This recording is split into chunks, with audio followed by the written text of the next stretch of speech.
What is up, guys? Welcome to the Jandy show. I'm in my gym right now and I'm about to get started on the workout that I'm about to do, and it's a beginner style workout. So I'm going to go through very simple exercises that you can perform in the gym if you're a beginner, and I'm also going to demonstrate how to perform these techniques throughout the video. So stay tuned and thanks for tuning in. What is up, guys? As you guys can see, I'm on my treadmill. I go on a slight incline, getting my calves, my hips, my hamstrings warmed up. Typically I go on there for 5 to 10 minutes, just really walking on the treadmill, getting my mindset ready for the workout and thinking about the areas of where I need to put my focus in terms of getting the right mind-muscle connection for the certain movements. So here we go. For my approach, I always start off with a good warm-up with doing my cars.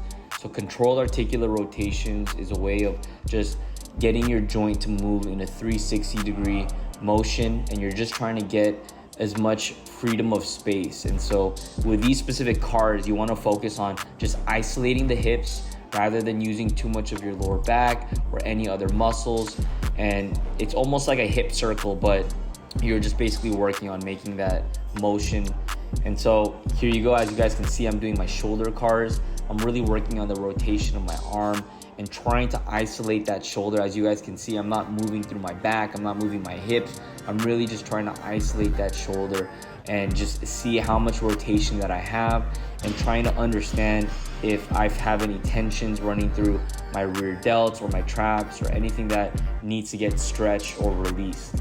And so right after I do the shoulder cars, I get right into my cat-cows. And with the cat-cows, it can get a little bit tricky, but I'm trying to articulate on that whole spine. We have so many vertebrae that we never get to activate and turn on. And so I love doing very slow cat-cows just to get a feeling throughout my whole spine and basically segmenting through each vertebrae, getting an idea of which part of my vertebrae and spine needs a little bit more attention. And so as you guys can see, I'm really focusing on my breathing.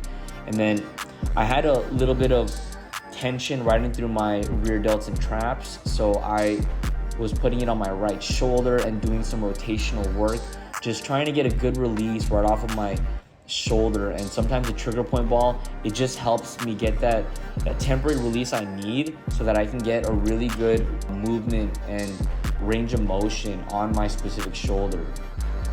So as you guys can see here, I'm poking into my lat and I'm feeling those knots. And then right after I did that, I went right into a shoulder flexion stretch. And the shoulder flexion stretch was just great just for releasing that lat and just getting my arm to feel much better in terms of getting that extension and that reach for the bench press reps I was going to be doing on the bench. So I really planned this methodically in terms of how my body is feeling and the movements that I'm going to be doing. And once I kind of piece together the areas that need priority in terms of releasing, then I kind of hammer that in. So I get right into banded external rotations.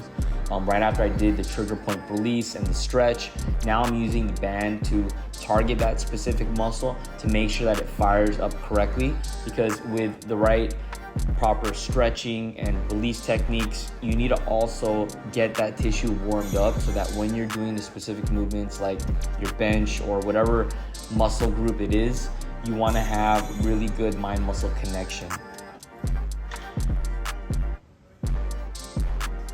So the first movement that I start off with here is squats. So I get under the bar, I put the bar right on my shoulder blades. I always like to start my first couple sets with light weight. I believe in warm-up sets, and so when I'm doing my warm-up sets, I really try to get blood flow into the quads. Then I threw in some 25s after the first 2 sets, and I get on the bar. As you guys can see, I'm really focused on bending at the 90 and coming up nice and strong, keeping my core engaged, squeezing my glutes at the top. I'm just really focused on breathing and then engaging at the top. Right after the squat, I get right into the bench press.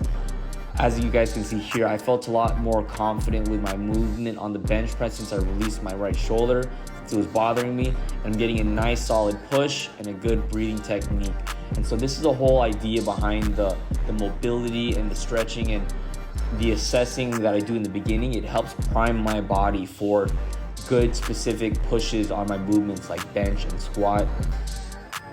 And so in this case, it was shoulders today. So As you guys can see right here, I get right into the lat pull down.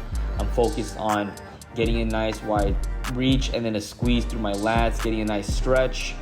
I let my shoulders kind of rise and let my scapula come upright, and then I pull with my elbows. As you guys can see, I'm not really pulling so much with my arms.